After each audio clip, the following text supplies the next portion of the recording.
listen to what you want. That's basically the whole point of this video. If I could leave it at that, I would. But what I mean is, it doesn't matter what you're listening to. It doesn't matter what other people think about it. It doesn't matter what's popular at the minute. Just listen to what you want. I feel like there's sort of a pressure now, or like an inherent pressure to listen to things that are like niche or trendy at the minute, but in like an underground setting, and just things that aren't mainstream, aren't popular. And that doesn't matter, you know. Everyone listens to all kinds of music, all genres or styles, different time periods, everything nowadays, mainly because it's so convenient to, which is great, you know. You should be able to listen to all these different styles of music, and streaming services are what able to make that possible. I definitely think that streaming services, although they have their negatives and, you know, ethical sort of problems, they're definitely beneficial for the music industry, and especially for smaller artists. It allows smaller artists to be heard, to have their art in a digital space. You know, you can go and see like a small band at your local pub, and they'll have like an EP or singles out on Spotify, and you can go and listen to them, and you can send them to friends, and they can check them out, send them to other people. That's, you know, that's how it should be. That's the equivalent of, like, I don't know, you hear them on the radio, you see a concert, and then go and buy their CD. You know, a friend borrows them, and then, you know, the band's getting a cut of that CD. Now they're getting shares of, or now they're getting a cut of streams. And it really just shouldn't matter what people think that you're listening to. Obviously, trends are really good for helping find new music, but I think the best way to find new music is through friends. You know, it adds sort of connections, something to talk about. It's always nice when, I don't know, maybe a song comes on that you recommended for someone, and they say, oh yeah, you know, this is from, you recommended it to me. Or like, I play it and they're like, oh, it's that song, and I'm like, yeah, it's because you showed it to me. It adds like a sort of emotional connection to it. It's like how songs are nostalgic as well. When you're younger and your parents are playing songs in the car or at home, songs that are on the radio when you're younger, it adds a certain nostalgia to them that makes them mean more than they would, you know, it just makes them mean more than they would if it was just a song that you hear nowadays, because there's memories attached. And, you know, even back, I remember when I was a kid, my dad would he played the Beatles, he played Nirvana, he played all sorts. And some of them I listen back now, I'm like, yeah, I mean, it's not great. But others, like Nirvana and the Beatles, especially specific songs, they have memories attached to them. They have some nostalgia, and it means a lot because, you know, my dad showed it to me. And though he wasn't like the most musical person, you know, he set me up pretty well. I'd say there's a couple pretty good bands amongst many others, but it's that's what you get from recommending things to people. From, you know, it's not trends, it's not through a trend that's just been forgotten shortly after. Obviously, I listen to music that is from trends that I've found from online and stuff, and that's, you know, that's good. It's definitely some smaller artists, I mentioned, you know, like TikTok songs in another video, it's great for exposure for them. They wouldn't have blown up in a way that they did if it wasn't for social media and TikTok and things like that. And, you know, I still listen to that. Millions of listeners, they have a career based off of just becoming a trend and blowing up, which is great, you know. But the fact that they're a TikTok song or TikTok artist, that doesn't matter, you know. It's good music, or in my opinion, it's good music. I think music does have an element of objectivity to it, but it's subjective.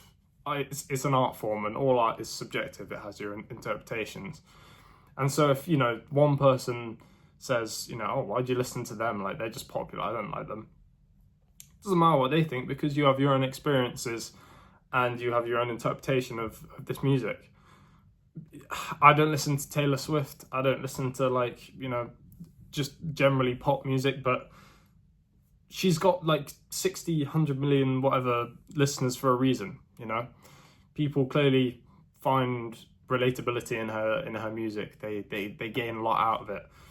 And it's the same with me with some of my favourite artists. And Ween, who I mentioned quite a lot, they have like, you know, they've got a cult following. They're quite big. They get 2 million monthly listeners. It may seem like they're small, but 2 million is quite a lot realistically.